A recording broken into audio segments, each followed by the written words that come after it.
Fly belly up. This is the game. It's cat and mouse. Smoked a turkey. Yes. He is down. He is freaking down. Said he shot an absolute giant. Fall obsession, baby. Hey, what's up, guys? Welcome to another Fall Obsession podcast. I'll be your guide today. I am Nick Powell, Media and Production Manager with Fall Obsession. And today we're going to talk about hunting out of state and just some things that you should expect, how to prepare. I have our CEO, Sam, with us here today. What's up, everybody? Sam, thanks for coming and talking with us and kind of explaining what to do in this situation with hunting out of state, because I know it's a lot of guys' dreams to go hunt at somewhere else, just somewhere different than what they're used to. Yeah, for sure. It's always good to change it up. I know you've had some experience hunting in Montana. I know we live here in Texas, for those who don't know, so hunting in Montana is completely different. So it is very different, yes. I'd like to kind of touch on just how you came to because I know you hunted antelope, right? Yes. So how'd you come to what animal to go hunt for? So, or how'd that come about? So full transparency, I do not consider myself a huge expert on this process or hunting out of state. This is more of a first timer's perspective for you guys, just because I've only done this a couple years now, and Montana is the only place that I've gone. So, but you're asking about how I came to the decision. Yep. It was kind of the only one that I had. So, and it's not a bad thing at all. So our marketing manager, Drew Tordick, up in Minnesota, he hunts every year in Montana, and he hunts elk and mule deer and whitetail and pronghorn. He goes for everything. But he sent me an email one day, and he was like, hey, and this was in the summer of 2018, he was like, hey, do you want to come hunt pronghorn or elk up here this year? And I said, well, and he sent me some prices and some info, and I was like, well, I don't think I can afford elk, but Tell me more about pronghorn. Yeah. So we did, and it looked like something that I would want to do, and I talked to the boss about it, and she was okay with it. So I asked him what I needed to do to put in for a tag. So at least with Montana, you go on to Montana Fish, Wildlife, and Parks, and of course, like most states, I'm sure there's a wide variety of tags based on the different zones and stuff that you can hunt in. For me, I wanted to bow hunt, and I went all in. I went for the bow hunting only tag, and which doesn't give you the option to switch to a rifle if it gets hard. So yeah. I was fully committed. But it's apparently the bow hunting only tag is a little bit easier to get, and it's a little bit you don't have to. I guess it's for the whole state. You don't have to be specific to a certain zone or region or anything. So I put in. And for those of you who don't know, in Montana, the deadline for like elk and mule deer and stuff is the end of March, but for pronghorn, for whatever reason, it is June 1st. So you have up until June 1st to put in for your draw tag of that upcoming season. So I put in for it. I got drawn, my archery only, so I was Montana bound. That's how it kind of came about. Drew offered, and I accepted. And then, of course, the following year, me and Chester both went up there and did the same thing. So awesome. So I know you said that you put in for the tag. Can you kind of elaborate on what put in for the tag means? So online, at least with Montana, there's the tag that you have to purchase, which I think the pronghorn tag was around a couple $100. Okay. That money, since it is a draw, that money that you put in for on the tag is money that you get back if you do not get drawn. Okay. So it's only, you pay it right then and there, but it's only said and gone if you actually get drawn. If you don't get drawn, then it comes back. Gotcha. So it's a lottery draw. Yeah, right? It is. So you pay for your tag. Your name goes into a bucket, basically. And they essentially, yeah. And they draw the name out of the bucket. I'm sure that's not how it actually happens, but maybe. It might be. You know, who It'd knows? be pretty funny if it was. They just write your name down on a piece of paper. We're doing this old school, guys. Yeah. And then they just draw a name out of a bucket, and if your name gets drawn, you get a pronghorn tag that you get the chance to go get one. Yeah, essentially. So there's other fees that go with it. You got to purchase the actual hunting license, because your tag is not your license. Your tag is just gives you the ability to shoot that animal. Gotcha. You still got to buy your hunting license, which is like $35 or something. And then there is there's like a conservation fee, which is $5 or $10 or $15 or something. So they nickel and dime you with a couple things. Yeah. So I also, with me bow hunting, I have to purchase the archery stamp, which is just an extra $10. But me being the cheap guy that I am, I waited until after I had found out that I got drawn, and then I went back and purchased the archery stamp later. That's good to know that that's an option. Yeah, just so that I didn't go and buy something that I would end up not needing. Yeah, that's a pretty good hot tip there. Yeah, hot tip for you. So, that's the process. And granted, again, limited experience here, so I haven't put in for any other states. So other states may be different, they may be similar. I cannot attest to that at this time. Yeah, but, and I know the only thing that I can attest to is Texas, where if you buy your hunting license, you get a bunch of tags with it. So Texas is super easy, and so we found this out too for guys who are coming to Texas. We found this out from our own guys last year when we did the staff hunt, and we had guys coming from Colorado, Minnesota, Georgia, to come in here and hunt with us down in San Angelo.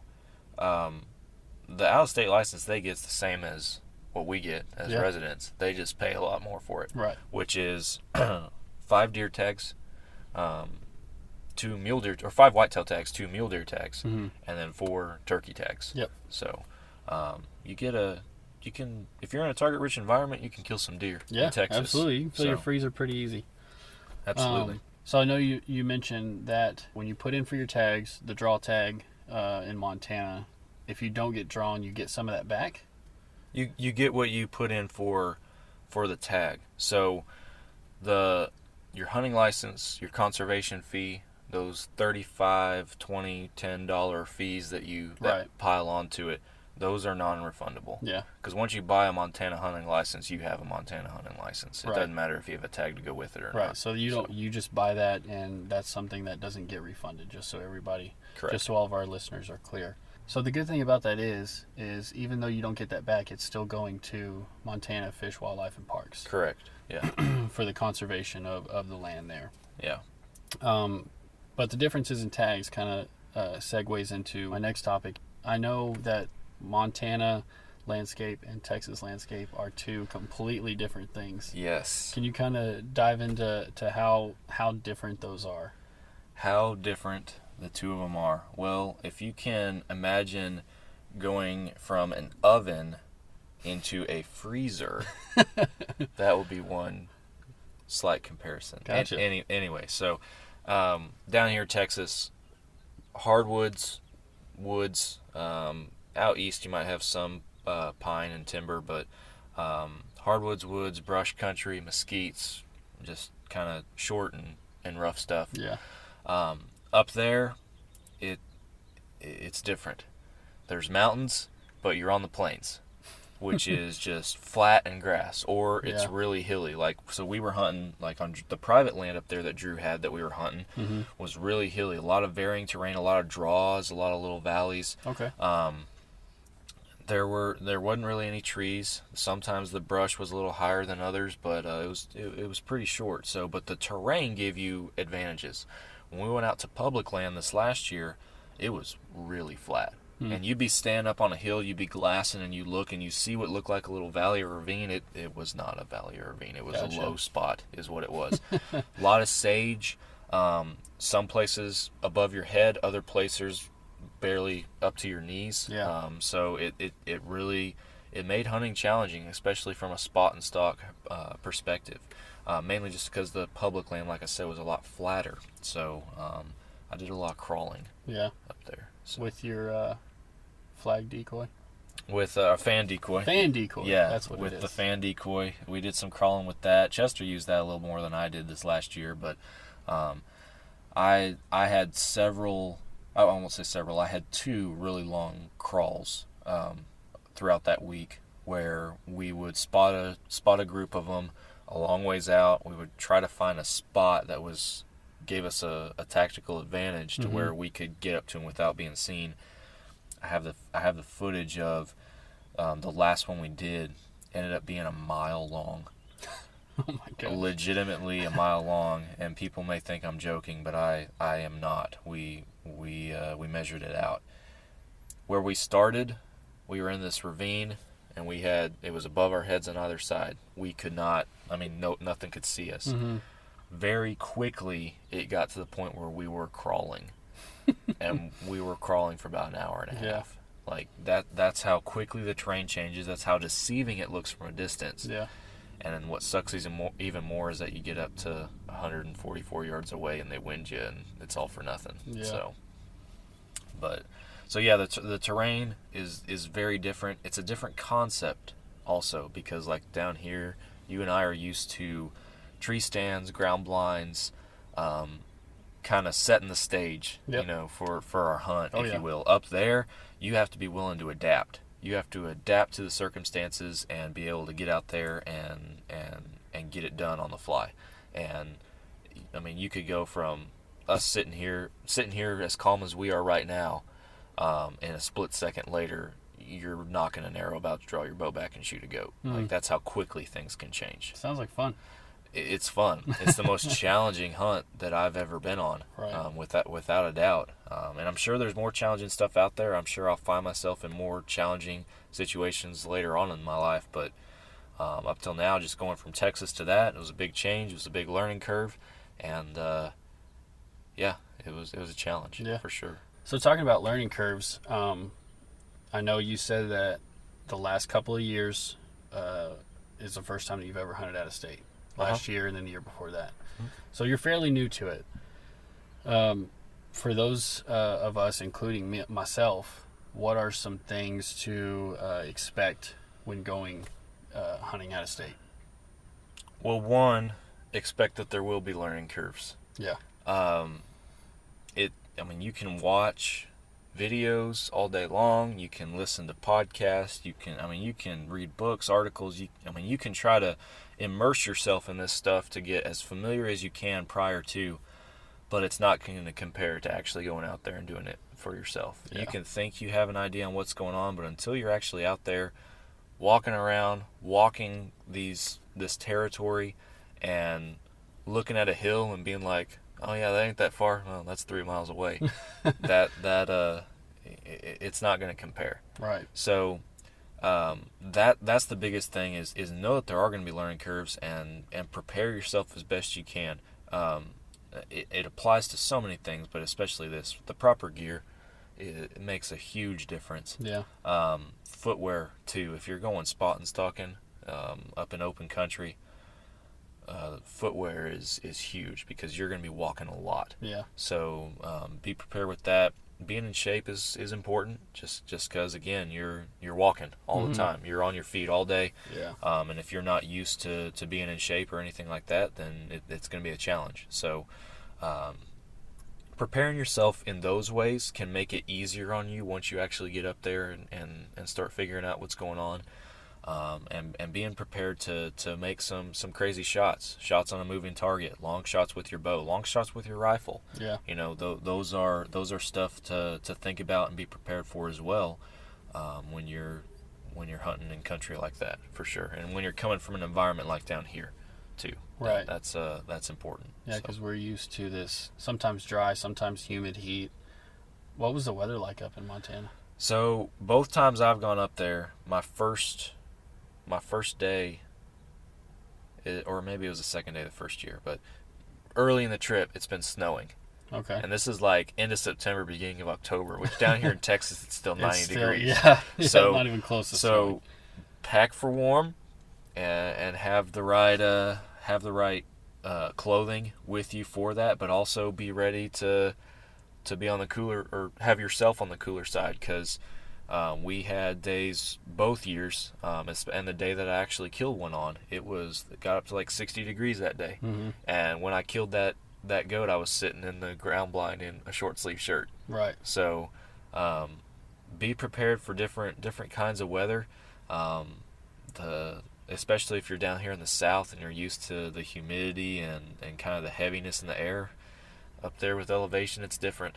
Yeah. It's a lot different. And there's not really a good way to prepare yourself for that unless you've done it before. Yeah. So that's a challenge as well. But, man, yeah, do your homework, do your research. Don't get me wrong. And try to learn the animal that you're hunting, because that's gonna make a big difference too, is knowing how antelope behave. For example, antelope, pronghorn, behave and act. That's gonna make a difference. So, and there's stuff that you'll learn once you get up there and you can actually see it. There's stuff you'll understand better once you can actually get up there and see it. Yeah. But do your homework, but on the front end, preparing your own self physically and as far as your equipment goes, can help you make it or break it up there when it's all said and done. So definitely.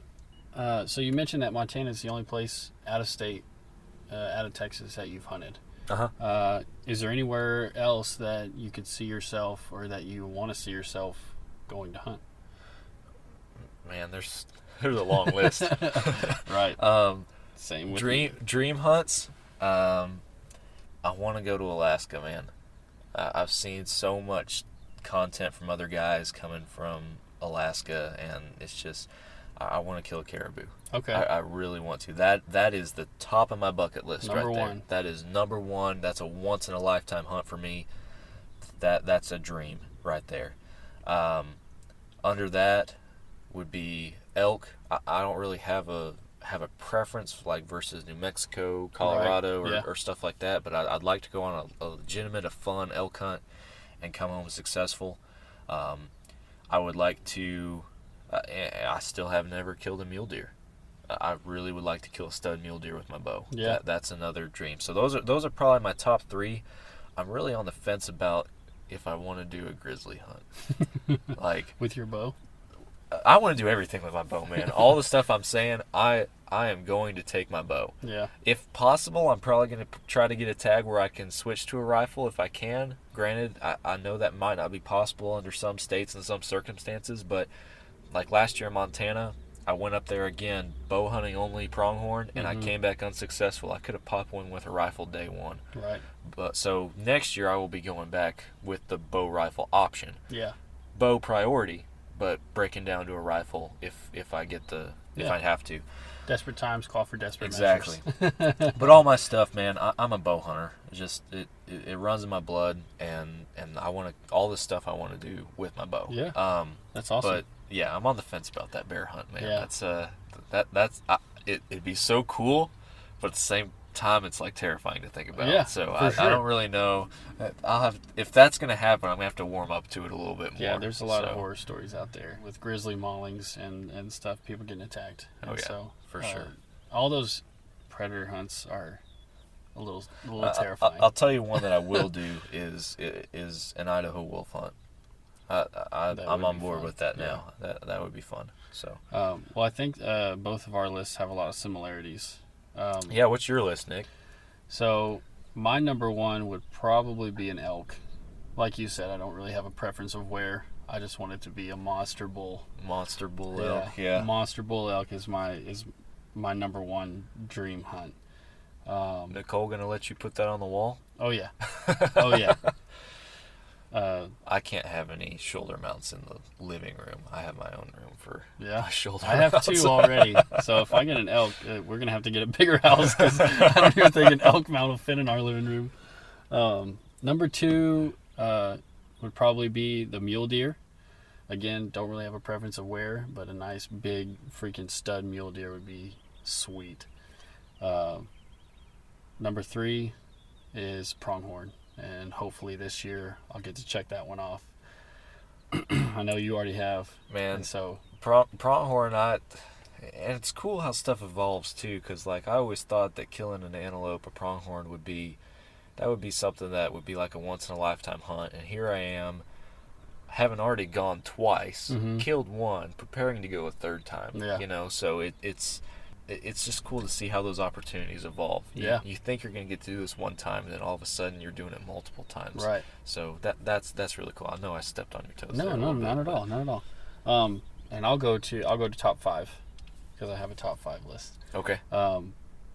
one of them includes multiple animals, but number 4 would probably be like an aoudad or some type of mountain goat.